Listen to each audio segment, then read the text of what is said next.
അതെ, ഈ ജീവിതത്തിൽ നമ്മൾ എല്ലാവരുടെയും എല്ലാമാകുന്നതിനേക്കാളും നല്ലത് ഒരാളുടെ എല്ലാമായി ജീവിക്കാൻ പറ്റുക അല്ലേ.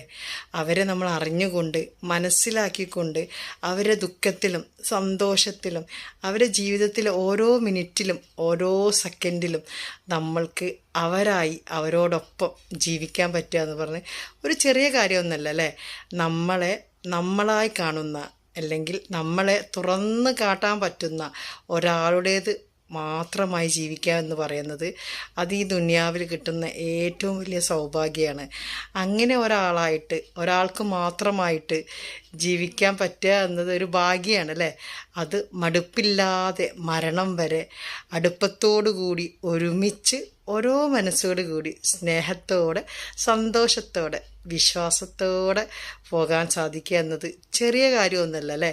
അങ്ങനെ ഒരു കൂട്ടാവട്ടെ നമ്മളെ കൂടെയുള്ളത് അല്ലേ. അതിനു വേണ്ടി ശ്രമിക്കാം. അതിനു വേണ്ടി നമ്മൾ എന്തൊക്കെയാണോ ചെയ്യേണ്ടത് അത് ചെയ്തുകൊണ്ട് മുന്നോട്ട് പോകാൻ സാധിക്കട്ടെ. എല്ലാവർക്കും അങ്ങനെ ഒരു കൂട്ട് കിട്ടട്ടെ എന്ന് ആത്മാർത്ഥമായി പ്രാർത്ഥിക്കുന്നു. നിങ്ങളുടെ പ്രാർത്ഥനയിൽ എന്നെ ഉൾപ്പെടുത്തുക. ഇൻഷാ അല്ലാഹ് വേറൊരു വീഡിയോ ആയിട്ട് വീണ്ടും കാണാം.